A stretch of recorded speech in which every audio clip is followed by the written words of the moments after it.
Assalamualaikum warahmatullahi wabarakatuh. Salam sejahtera untuk kita semuanya. Bapak Ibu guru hebat di Indonesia, salam dan bahagia. Perkenalkan, nama saya Hartadi, calon guru penggerak Angkatan 4 Kabupaten Sukoharjo.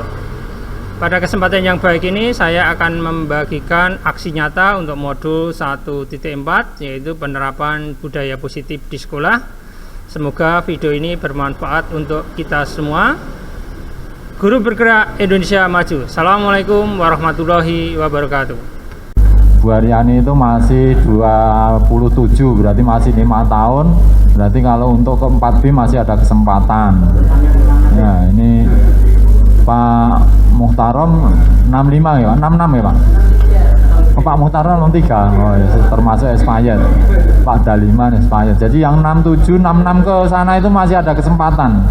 Dikejar sampai 2024, syukur naik ke 4B. Jadi semuanya harapannya sini itu yang 4B baru Pak Yadi. Ya. Kalah Pak Ma'ruf mau pensiun misalnya. Itu baru 2 nguter itu loh, sekolah gurunya lebih sedikit, itu yang 4B itu sudah 3 yang 4B 3 atau 4 kemarin pertama ya saya 4B itu, terus kemudian saya teman-teman saya dorong semuanya, akhirnya terus nututi Pak Joko, Pak Jaka, terus Bu Hartini, terus yang terakhir ini Bu Yuni sama beberapa Pak Paryanta, sudah hampir 5 sekarang. Nah, ini 4B. Jadi muda-muda sana 4B. Ada semangat ya. Tawang Sari sekolahan tua ya, malah doa rasa-rasa ini. Jadi kalau bisa ya jangan seperti laptop Bapak ada Ibu. Laptop ini saya tua, saya ketinggalan zaman. Nah, kalau kita ya saya tua, saya tambah pengalaman, harusnya jangan seperti laptop. Ini Bu Aryani ini yang saya dorong ini, wah kudu 4D. Terus Pak Mukhtar ini ya masih ada kesempatan. Pak Mukhtar udah 4A belum ini? Nah itu mungkin malah nanti karena kedewasaan berpikir panjenengan itu lebih dewasa, mungkin nanti malah pemahamannya lebih dari kami. Nah makanya hari ini kita belajar bersama untuk penyampaian materi dari guru penggerak. Bapak-Bapak yang saya hormati, sekilas saya ingatkan dulu bahwa dulu kita pernah bertemu dalam kaitannya dengan penyampaian filosofi pendidikan di Haja Dewantara. Ini merupakan modul 1.1 yang harus kami sampaikan kepada Bapak Ibu guru di awal atau di IHT kemarin. Nah, untuk kesempatan pada pagi hari ini saya akan menyampaikan modul yang selanjutnya, yaitu modul 1.4.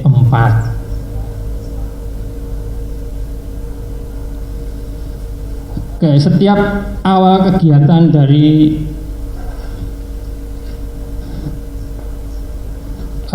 CGP itu selalu diawali dari salam dan bahagia Bapak Ibu. Jadi salam, boleh dikatakan salam persatuannya itu. Salam persatuan guru penggerak itu adalah salam dan bahagia. Nah, karena apa? Karena kita nanti salam itu kan salah satu bentuk doa, nggih. Salam itu salah satu bentuk doa. Kemudian bahagia itu apa? Karena nanti tujuan pendidikan menurut Ki Haja Dewantara kan mengantarkan anak selamat dan bahagia. Artinya selamat itu bisa hidup dalam kehidupan ini, baik itu fisik, mental, spiritualnya, kemudian juga bahagia. Artinya ketika dia belajar itu ada rasa kebahagiaan. Yang selanjutnya Bapak Ibu, materi yang akan saya sampaikan adalah tentang budaya positif. Budaya positif. Nah, mungkin ini modul 1.4, kemudian ini teman belajar kita bersama, ya. Jadi ini nanti disampaikan pada saat MB sekolah. Itu rumpun IPA, rumpun IPS, rumpun bahasa, kemudian juga dari teman-teman CGP. Saya mencoba membagi sesi pertemuan kali ini.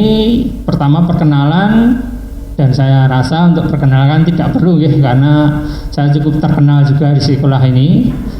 Ini saya dengan Pak Kuncoro paling ganteng dewe nih untuk rumpun bahasa nih.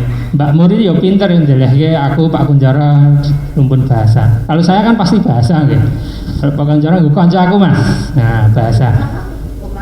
Engko ndak aku dhewe, ndak aku kewalahan ini cewek kabeh. Kemudian nanti materinya budaya positif, mungkin ada diskusi, tanya jawab, kemudian nanti ada juga refleksi penutup. Bapak Ibu yang saya hormati, ada capaian kegiatan, nanti di akhir kegiatan itu kita semuanya punya konsep pendidikan menurut Ki Hajar Dewantara dihubungkan dengan konsep budaya, yaitu bagaimana membentuk lingkungan positif di sekolah kita.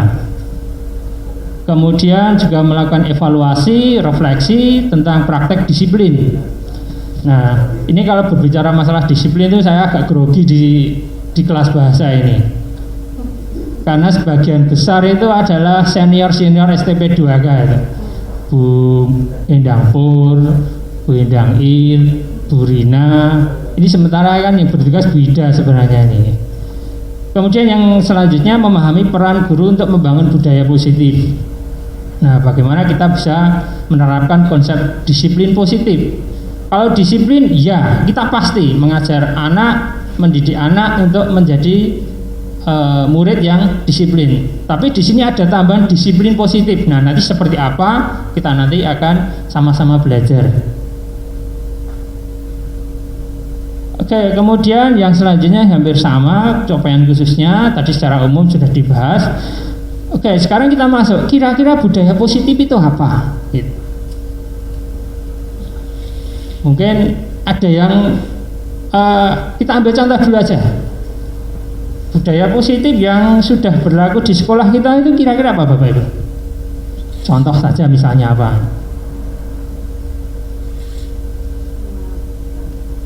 Budaya positif.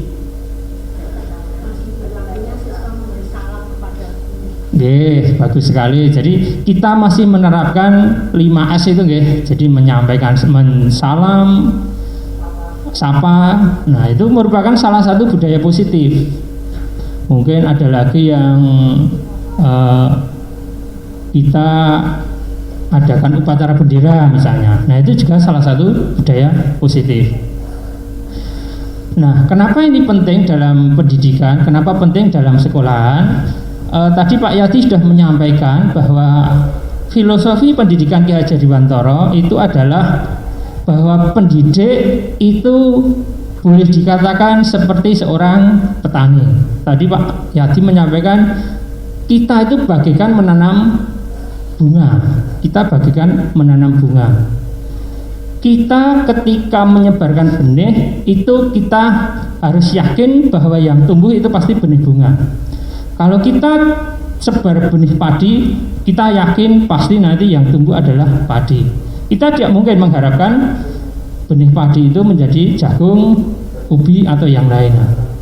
Nah, tugas kita itu menuntun supaya padi yang kita tanam, jagung yang kita sebar benihnya itu bisa menjadi padi atau jagung atau bunga yang berkualitas.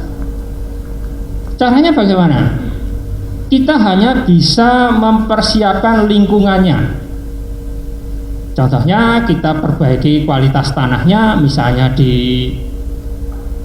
diolah dulu, dibajak atau digemburkan atau dicangkul. Kemudian kita juga berikan pupuk dan seterusnya dan seterusnya. Nah, ketika kita lingkungan tadi mempersiapkan lingkungannya tadi dengan baik, itu salah satunya adalah yang dimaksud dengan budaya positif. Ketika sekolah itu ada budaya positif, analoginya budaya positif tadi seperti tanah yang sudah kita gemburkan, tanah yang kita beri pupuk, pengairan yang cukup dan seterusnya.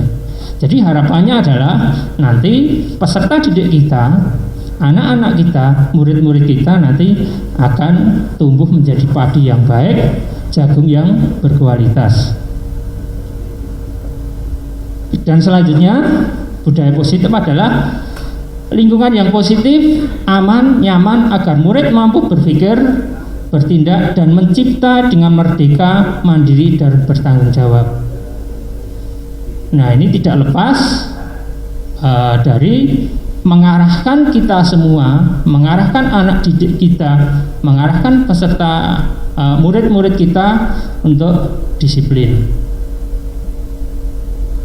Nah, di situ mungkin nanti ada perdebatan disiplin dan merdeka, disiplin dan mandiri dan seterusnya, gitu.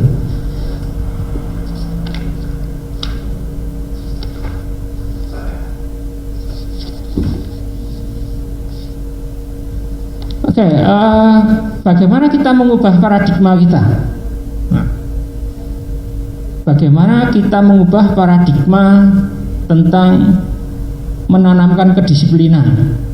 Bagaimana kita mengajak anak itu disiplin? Nah, ini saya coba bermain-main dulu ya, kita merefresh dulu. Ini ada kegiatan kepalan tangan gitu. Nah, kegiatan kepalan tangan. Jadi kita seolah-olah pegang barang, ya, sesuatu yang menurut kita berharga. Kemudian kita genggam barang tersebut. Kemudian kita membayangkan ada orang lain yang meminta atau menginginkan benda yang kita miliki tersebut. Nah, terus kita coba pasti sekuat tenaga untuk mempertahankannya. Nah, terus kira-kira bagaimana supaya kita atau orang itu atau misalnya orang lain itu yang punya barang, kita sebagai orang yang meminta, kira-kira apa yang kita lakukan? Ada orang pegang barang, kita ingin memintanya. Nah, kira-kira apa yang bisa kita kerjakan Bapak Ibu? Monggo, misalnya ada orang lain pegang yang punya barang, kita sebagai orang yang meminta. Dialog, oke. Okay. Mungkin apalagi? Oh, dipaksa. Nah, dipaksa. Nah, ada yang dialog, ada yang dipaksa. Banyak cara menuju untuk bisa memiliki barang tersebut. Mungkin dibeli ya. Mungkin dibeli, dirayu. Nah, kira-kira efektivitasnya itu yang paling yang paling tinggi itu kira-kira yang mana? Nah, tadi ada yang mengatakan merayu, ada yang membutuhkan dialog, ada yang mungkin memaksa. Nah, itu sebenarnya tidak lepas dari paradigma ilusi, teori kontrol. Ini saya harus hati-hati ngomongnya ini. Karena dengan ada di MGMP bahasa itu saya harus hati-hati ngomongnya. Kalau tidak nanti, dadek narasumber dibayar rarang-rarang ngomongan itu yang pletot misalnya begitu. Oke, ini ada teori kontrol ya. Ada ilusi. Ilusi tadi angan-angan, bayangan. Mungkin kita sering ini. Bahwa yang pertama itu guru itu mengontrol murid. Guru itu mengontrol murid. Semua yang ada di dalam kelas itu, semua yang ada di hadapan kita, yang menjadi murid kita, itu harus apa? Manut sesuai dengan petunjuk saya misalnya. Itu adalah ilusinya seperti itu. Jadi pada dasarnya sebenarnya kita itu tidak bisa memaksa murid. Nah, ilusi yang pertama kan seperti itu, kita mengontrol murid. Tapi prinsip dasarnya kita itu tidak bisa memaksa murid. Karena apa? Semakin kita paksa itu kadang-kadang berat misalnya begitu. Nah, semakin berat. Nah, kemudian yang kedua, ilusi bahwa kritik dan membuat orang merasa bersalah dapat menguatkan karakter. Misalnya kita manggil anak, "Kowe iki piye ta, Jan? Jan sedikandani kok ngantuk-ngantuk jelah lambeku ngantuk meniren" misalnya. Itu kan kita seolah-olah apa? Anak itu kan merasa apa? Tahu diri, engko terus menyesuaikan apa keinginan dari gurunya. Itu kira-kira apa yang terjadi sebenarnya bagi anak itu?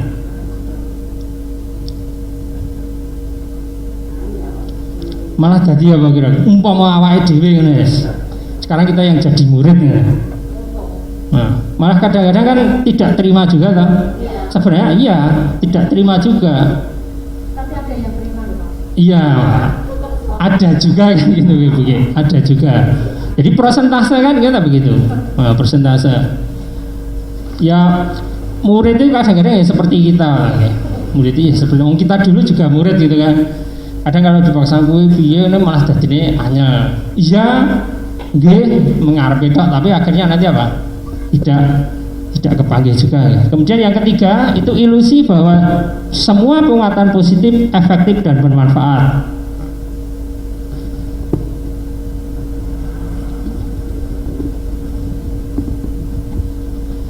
Posisi efektif, penguatan positif. Nah, biasanya kita mempengaruhi anak ya, ngandani itu juga ya. Ngandani bahwa anak kamu harusnya tidak begini, tidak begitu, tidak begini dan seterusnya gitu. Nah, kira-kira apa yang terjadi sebenarnya kalau kita ngandani terus itu misalnya? Ketemu ngandani, kira-kira apa yang terjadi kira-kira? Nah, bosan juga ya. Malah biasanya malah nyingkir. Wah, kayak petugasnya yang orang melipir gitu. Itu ya memang apa ya, karakternya seperti itu. Kemudian yang terakhir itu ilusi bahwa orang dewasa memiliki hak untuk memaksa. Nah, ini kan berlaku di mana saja sebenarnya ya. Anak loro apa telu sing gede dhewe biasanya dadi jenderal gitu.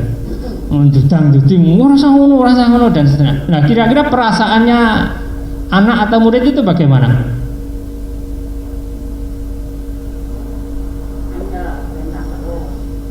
Nah, akhirnya kan juga ada apa istilahnya, perasaan seperti itu. Agar ketemu dikongkon, ketemu ora anak liyane gitu. Nah, itu mengenai ilusi atau paradigma teori kontrol. Terus ini kaitannya dengan yang tadi stimulus, kemudian sebenarnya seperti apa teori kontrol yang benarnya untuk menghadapi anak-anak itu. Nah, kita kan seringnya ada sebelah kiri ini. Nah, kita seringnya ada di sebelah kiri. Contoh ya, misalnya yang nomor 2 ini sering ini. Pokoknya bocah ini kadang-kadang tempatnya salah dan dosa kan gitu ya. Nah, perilaku buruk dilihat sebagai suatu kesalahan. Nah, padahal sebenarnya setiap orang melakukan sesuatu itu pasti punya apa? Tujuan. Seperti ketika menggunakan bahasa, kita itu pasti punya apa? Tujuan. Kemudian kita kadang-kadang merasa mencoba mengubah orang agar berpandangan sama dengan kita. Namanya orang itu pasti apa? Punya pandangan apa? Berbeda. Dan pandangan itu sulit sekali untuk dijadikan satu. Apalagi kita di sekolah yang heterogen. Apalagi sekarang sekolah negeri, SMA negeri itu kan inputnya wis sangat luar biasa, heterogen, dari yang nilainya mendekati pol sampai yang nilainya apa? Minimalis gitu. Pokoknya bekandok kok anggar omahe 2 kilo sampai sekolah ketampa gitu. Nah, itu kan berarti pandangan hidupnya bagaimana? Beda-beda itu. Ono sing sekolah memang niate sekolah, ono sing sekolah timbang nang omah digawean dan seterusnya gitu. Nah, yang ketiga, kita kadang-kadang berpikir bahwa orang lain bisa mengontrol saya. Kadang-kadang kan manut wae lah penak gitu. Padahal sebenarnya apa? Hanya kita sendiri yang apa? Bisa mengontrol diri kita. Gitu. Misalnya ini contoh ya, ibu-ibu ini karena banyak contoh, karena banyak ibu-ibunya. Nek ra ngontrol dirinya sendiri itu gaji sedino entek setengah dino misalnya begitu nggih. Nah, itu bagian dari Bagian dari apa? Bisa mengontrol diri. Nek ra iso ngontrol diri, nek gerwong liya sing ngongkon sulit itu. Kemudian saya bisa mengontrol orang lain. Nah, ini kan kebalikan. Itu kebalikan. Berarti sebenarnya kita juga tidak bisa mengontrol orang lain, gitu. Itu teorinya seperti itu. Kemudian pemaksaan ada pada saat bujukan gagal. Nah, pemaksaan ada pada saat bujukan gagal, gitu. Nah, tadi genggaman tangan tadi yang paling efektif kalau menurut teori ini adalah kolaborasi dan konsensus. Jadi dialog tadi yang perlu kita kedepankan. Kemudian kadang kita ketika menghadapi anak itu kadang masih berpikir menang dan kalah ya. Daripada urusan ya ngene iki lah gitu. Tapi sebenarnya model berpikir yang diharapkan nanti adalah berpikir menang dan menang. Kita juga tidak merasa kalah, murid juga tidak merasa kalah. Jadi harus diutamakan selalu win-win solution begitu. Oke, itu mengenai paradigma stimulus respon, kemudian dihubungkan dengan teori kontrol. Nah, ini memang yang namanya paradigma itu kan sudah tertanam dalam diri kita ya. Itu memang sulit berubah. Saya juga menyadari bahwa itu sulit berubah. Tapi tadi disampaikan bahwa kalau kita tidak berubah, nanti kita akan tergilas oleh apa? Zaman.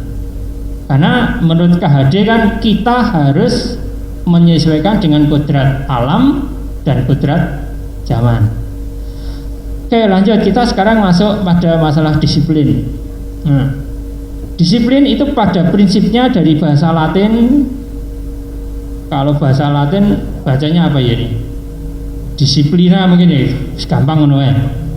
Artinya belajar. Artinya belajar. Jadi sebenarnya kalau ada disiplin diri itu sebenarnya membuat orang menggali potensinya menuju sebuah tujuan apa yang dihargai. Namanya belajar kan begitu, menggali potensi sesuai dengan tujuan yang ingin dicapai. Tapi pada budaya kita kadang-kadang kata disiplin itu nggak tahu arah awalnya dari mana, tapi maknanya itu berubah. Sesuatu yang dilakukan seseorang pada orang lain untuk mendapatkan kepatuhan. Jadi disiplin itu terutama bagi anak ya. Bagi anak itu pasti menimbulkan apa ini? Nah, harus disiplin itu anak kan kadang-kadang timbul ketidaknyamanan. Wah, kalau disiplin ini berarti bocah rasa seneng. Awake dhewe ya rasa seneng gitu. Nah, itu makna awalnya sebenarnya mengarahkan kita untuk belajar. Jadi disiplin itu belajar.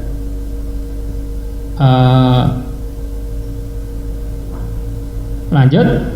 Nah, untuk mengarahkan anak menjadi disiplin itu kan pada prinsipnya teori motivasi perilaku manusia itu ada dua ya. Ada motivasi eksternal, kemudian motivasi internal.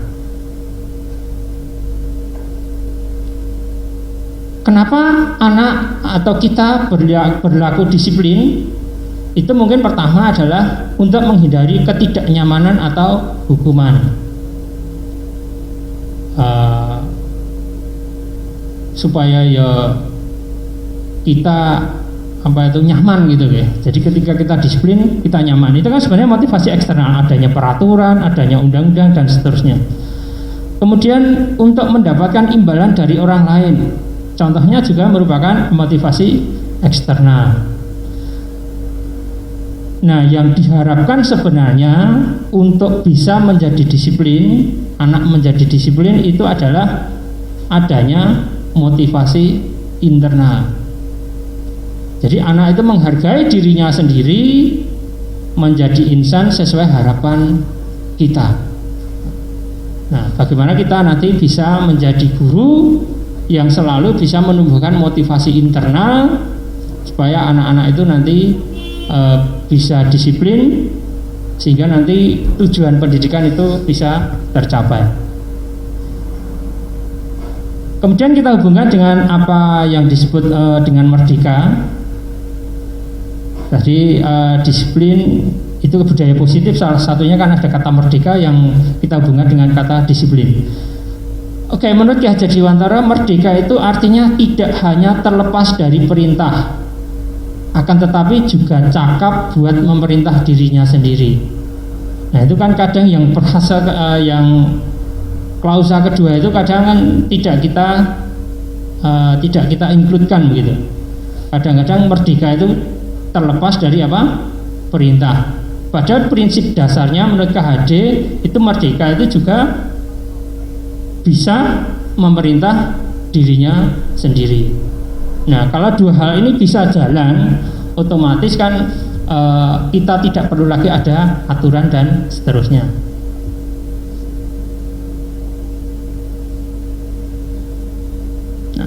Makanya ketika kita mencoba mendisiplinkan anak, kalau kemarin-kemarin kita dengan beberapa hal yang sudah kita lakukan, nanti kita coba hal yang baru, yaitu apa? Kita coba membuat yang namanya keyakinan kelas, mencoba membuat keyakinan kelas. Keyakinan kelas itu adalah hal-hal yang disepakati bersama di kelas itu, di kelas kita, yang nanti mengarahkan ke hal-hal yang positif. Ini berbeda dengan peraturan. Kalau peraturan itu sifatnya lebih konkret, jelas. Misalnya tidak boleh terlambat, tidak boleh makan di kelas. Itu kan sifatnya apa? Konkret. Tapi kalau keyakinan itu berbeda. Keyakinan itu bersifat abstrak. Ini contoh-contoh apa itu pertanyaan yang mengarahkan kita untuk menilai apakah itu termasuk keyakinan atau itu termasuk peraturan. Mengapa kita memiliki peraturan harus menggunakan helm? Nah itu jawabannya nanti kira-kira apa ini? Jawabannya macam-macam. Contohnya apa ini misalnya? Bendera cekel polisi, keselamatan. Nah, kira-kira keyakinannya bendera cekel polisi apa keselamatannya? Oh, tergantung. Ya. Tergantung. Tapi arah positifnya bendera cekel polisi itu kan misalnya kalau di apa itu di pedesaan kan ya tidak mungkin ada polisi nggak? Nggak ada mungkin. Ini kan kalau bersifatnya lebih umum lagi, kira-kira cekel polisi ini apa selamatnya? Selamatnya. Nah, selamatnya itulah yang dimaksud dengan apa? Keyakinan. Oke, keyakinan. Contoh lagi, kita memiliki peraturan 3M, pakai masker, cuci tangan, jaga jarak. Nah, ini keyakinan yang diharapkan muncul apa kira-kira? Sehat. Nah, sehat. Oke, sehat. Nah, misalnya yang ketiga, ini yang ketiga nggak usah aja ini. Datang tepat waktu, aku mau ya tepat waktu misalnya udah. Itu ya. Jadi bedanya keyakinan dan apa? Peraturan tadi, gitu. Jadi peraturan itu sifatnya konkret. Tapi kalau keyakinan itu bersifat apa? Abstrak. Angan-angan, tapi harus disepakati. Oke, ini latihannya misalnya di sini ada, jelas ya? Nah, coba kita semua simbolkan. Kira-kira yang A atau yang B yang merupakan keyakinan?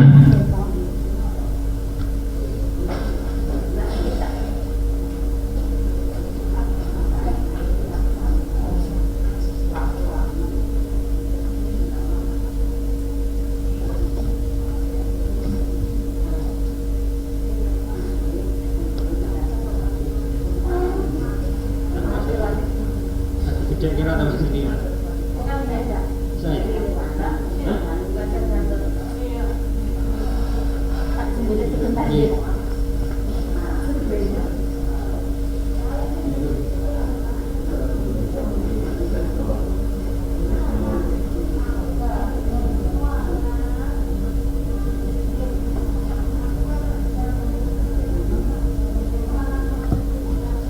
Maka ini kira-kira yang A atau yang B yang merupakan keyakinannya? Betul ketinggal Bu? Waduh, ini piye cara? Ini berarti apa warnanya di kurang gede.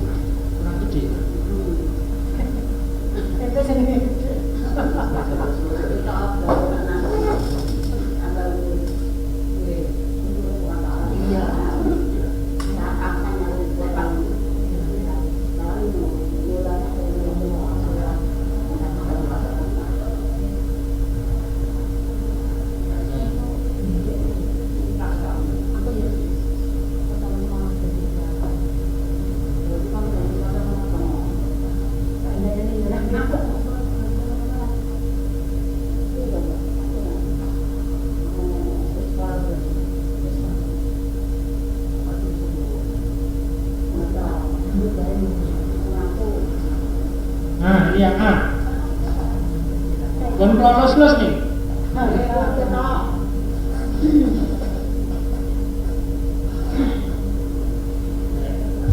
Ini yang A, kesepakatannya datang tepat waktu, mengucapkan salam, menjaga kebersihan sekolah dan seterusnya. Ini yang A. Kemudian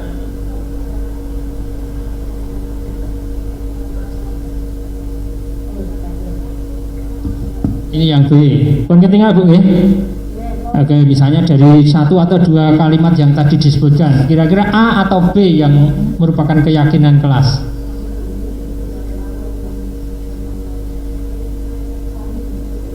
Kami guru dan murid yang saling menyayangi.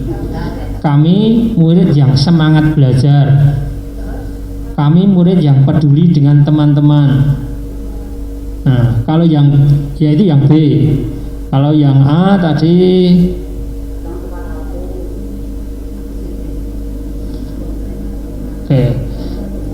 datang tepat waktu, mengucapkan salam, menjaga kebersihan sekolah, berdoa sebelum dan sesudah kegiatan, aktif dalam pembelajaran, tertib. Nah, kira-kira mana yang keyakinan kelas itu? Yang A atau yang B? Yang A atau yang B? Yang keyakinan. Iya. Keyakinan itu bersifat abstrak. Oke, yang B. Oke, yang B.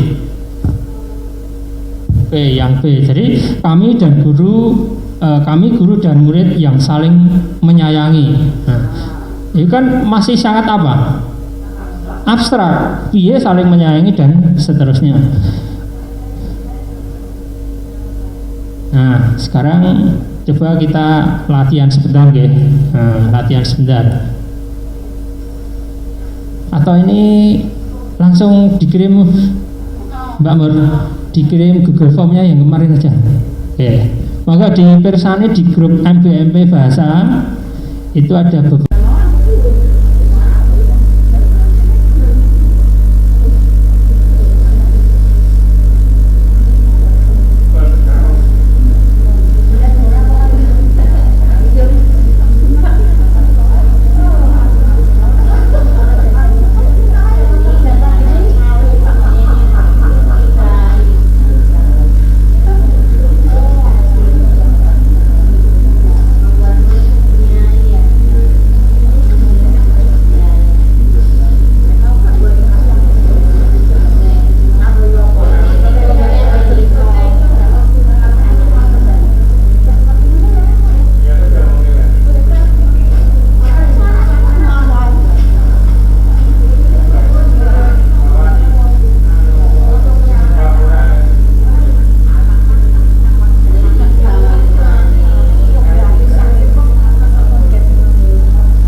menginjak ke kasus yang nomor 2 untuk kelompok Bu Rina, Bu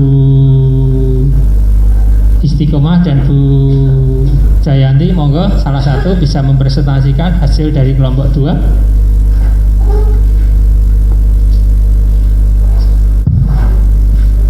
Bismillah. Assalamualaikum warahmatullahi wabarakatuh. Matur nuwun atas waktu yang diberikan. Iki sing paling tua sing dikerjain. Baca cilik-cilik kon ngomong sing tua wae jar. Kolaborasi kelompok kasus 2. Saya bacakan dulu nggih. Sabrina hari itu bangun terlambat dan terburu-buru sampai di sekolah. Dia pun akhirnya sampai di gerbang sekolah, tapi baru menyadari kalau tidak menggunakan sepatu hitam seperti tertera di peraturan sekolah. Di depan pintu kelas, Bapak Lukman memperhatikan sepatu Sabrina yang berwarna putih. Sabrina berusaha menjelaskan bahwa dia terburu-buru dan salah mengenakan sepatu. Pak Lukman menanyakan Sabrina apa peraturan sekolah tentang seragam dan warna sepatu. Sabrina menjawab sudah mengetahui sepatu harus berwarna hitam, namun terburu-buru dan salah mengenakan sepatu. Selain tidak mungkin kembali pulang karena rumahnya jauh sekali, ya. Pak Lukman tetap bersikeras pada peraturan yang berlaku dan mengatakan, ya sudah, kamu sudah melanggar peraturan sekolah, kamu salah, sudah terlambat, salah pula warna sepatunya.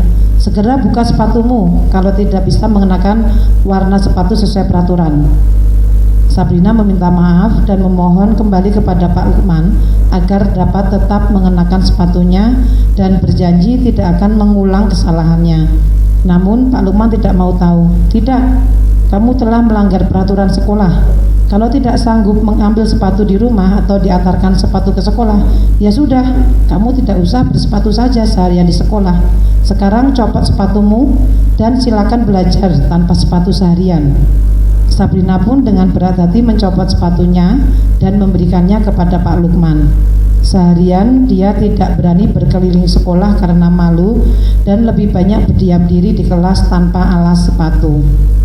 Ini ada 3 permasalahan yang diberikan kepada kami. Itu yang pertama, kebutuhan apa yang dibutuhkan oleh Sabrina. Di sini tadi kami berdiskusi dari kasus di atas, kebutuhan yang dibutuhkan oleh Sabrina itu adalah kebutuhan kasih sayang.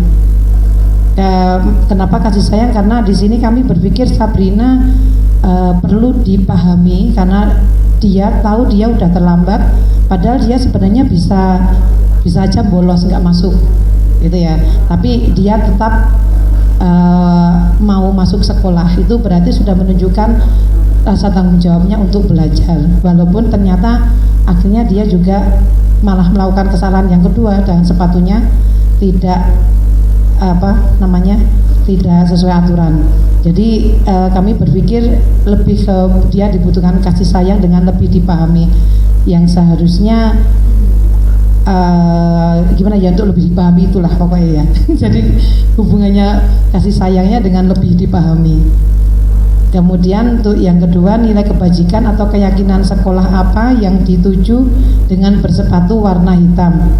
Kami menyimpulkan kebajikan atau keyakinan sekolah yang dituju adalah tentang kedisiplinan, tentang tanggung jawab dan komitmen pada aturan. Kemudian yang ketiga, bila Bapak Lukman mengambil posisi sebagai manajer, kira-kira apa yang akan dikatakannya dan bagaimana sikapnya serta apa yang akan ditawarkan ke Sabrina. Seumpama Bapak Lukman mengambil posisi sebagai manajer, kami berpikir Bapak Lukman akan berkata seperti ini kepada Sabrina.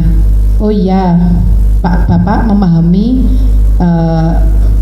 alasan kamu datang terlambat sehingga kamu terburu-buru sampai lupa memakai sepatu warna hitam. Tapi aturan kan tetap aturan, apapun alasannya aturan itu tetap aturan yang harus ada konsekuensinya, ada sanksinya kalau dilanggar. Jadi sekarang begini aja, kamu supaya kamu menyadari bahwa kamu sudah melakukan kesalahan, kamu kan tetap harus dihukum. Kamu milih aja hukuman apa yang mau kamu lakukan. supaya istilahnya hukuman itu membuat kamu menyadari bahwa kamu sudah melakukan kesalahan dan kedepannya tidak akan melakukan kesalahan lagi dan akan lebih baik lagi, kamu bisa lebih memperbaiki diri kamu. Silahkan memilih, itu aja. Terima kasih. Assalamualaikum warahmatullahi wabarakatuh. Waalaikumsalam. Maka tepuk tangan untuk kelompok 2.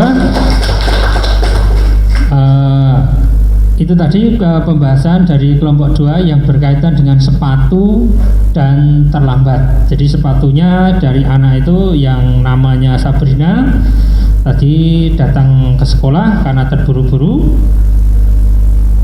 Kemudian anak itu juga mengenakan sepatu yang tidak sesuai dengan aturan dari sekolah, yaitu yang berwarna hitam.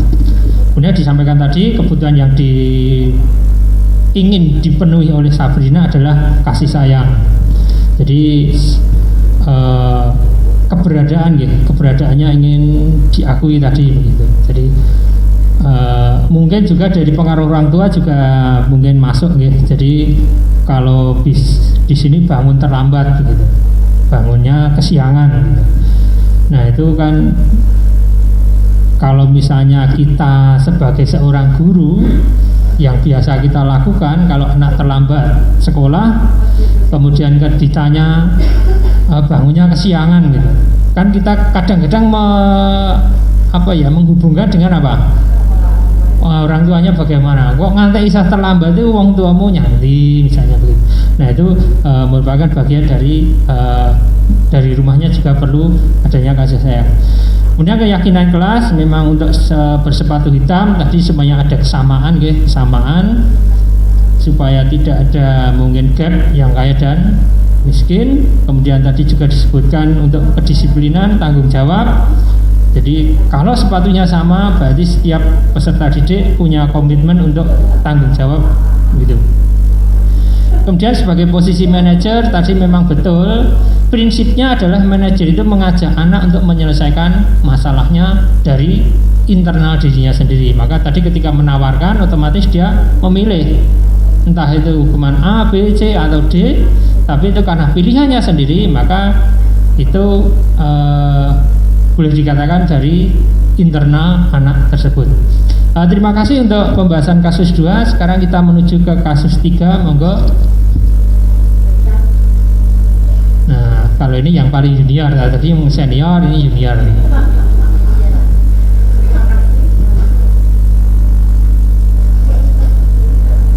Yang hitam.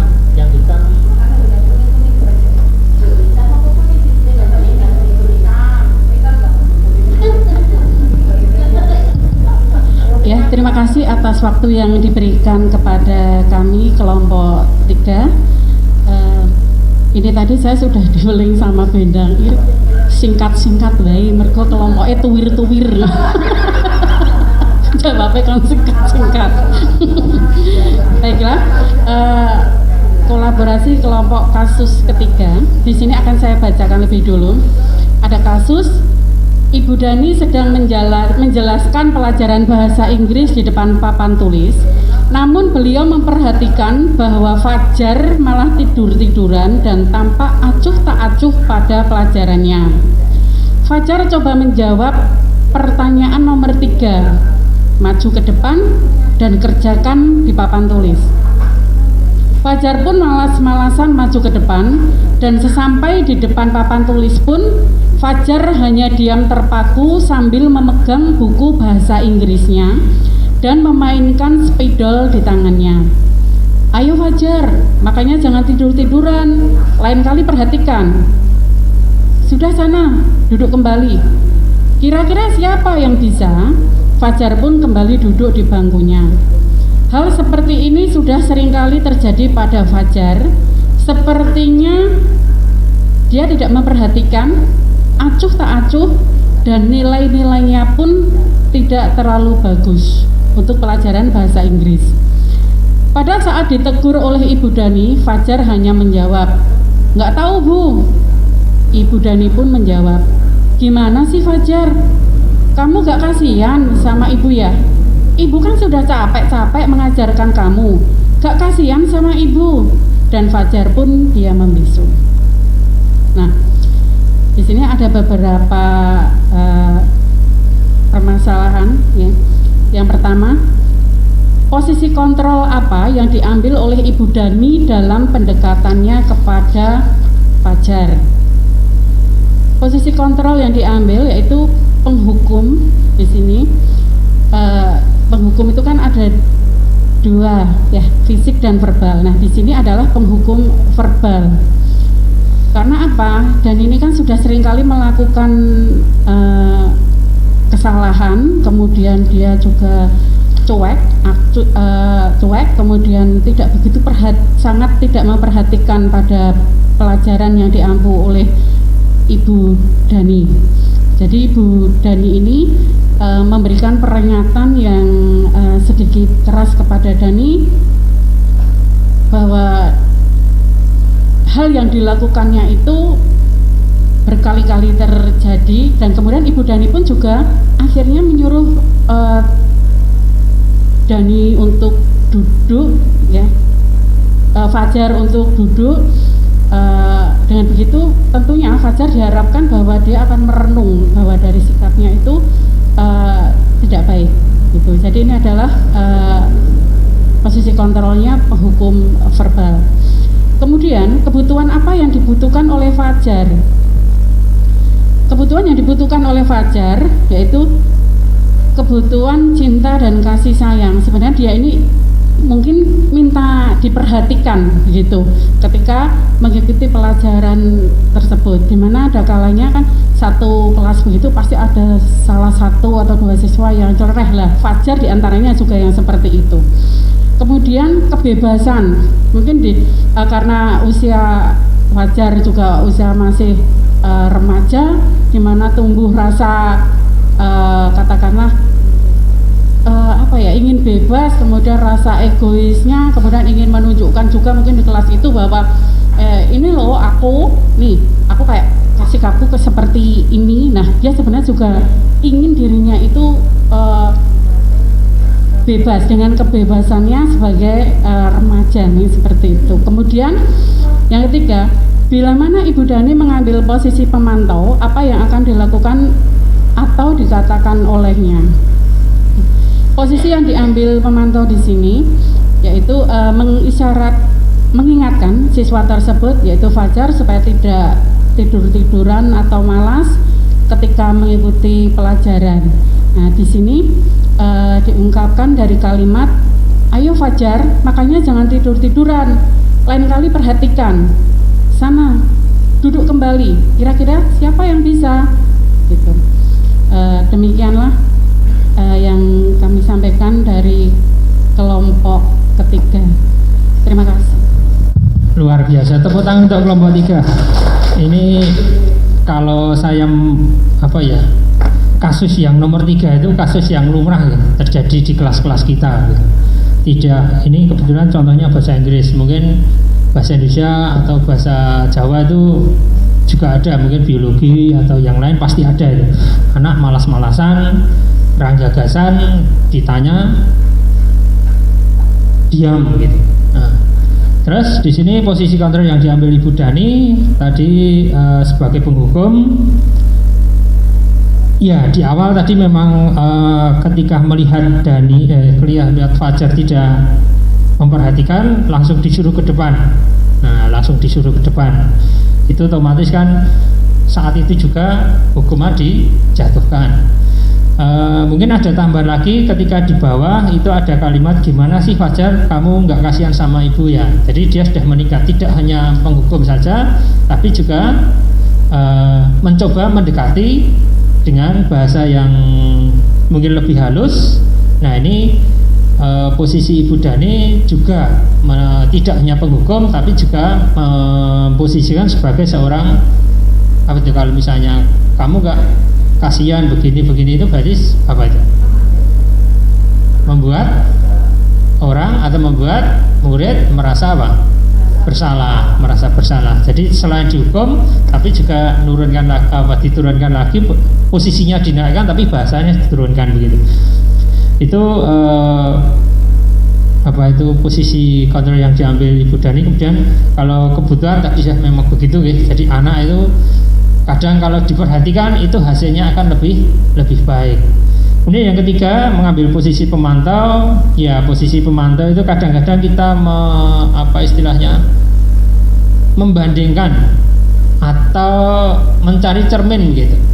Nah, kira-kira apa yang sudah dilanggar? Misalnya ada keyakinan kelas yang sudah ditempel, atau mungkin ada peraturan di kelas itu, atau mungkin kesepakatan dari guru dan murid. Jadi Bapak Ibu, sebelum nanti mungkin nanti bisa kita praktekkan gitu. Jadi waktu kita nanti memasuki semester genap, ketika kita di kelas itu kita bisa mencoba dulu membuat kesepakatan kelas. Jadi kelas ini minta nanti bagaimana gitu. Nanti biarkan murid yang menyampaikan di awal. Jadi kesepakatan itu kita mulai dari awal. Jadi kita nanti ketika ada anak yang seperti ini, kita tinggal. Saya yang dianggap tua mungkin di sini mewakili. Alhamdulillah kami sebagai guru di SMA Negeri Tawangsari mendapat pencerahan. Artinya dengan tujuan setelah kita menerima materi ini, ke depannya kita insya Allah akan lebih baik. Yang dulunya tidak tahu mungkin atau belum tahu menjadi semakin tahu.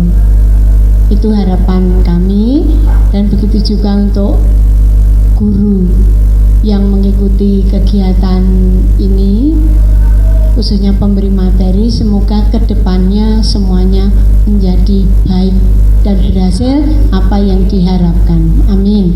Terima kasih. Assalamualaikum warahmatullahi wabarakatuh.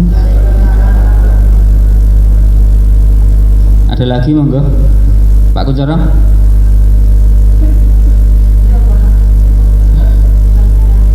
Bu Indang Pur, monggo, sebagai Ketua MGMPS.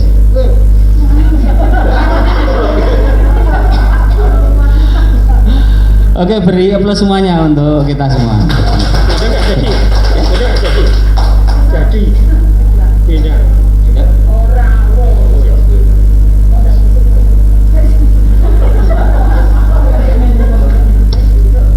Oke, saatnya kita mengisi angket dulu ya Bapak Ibu.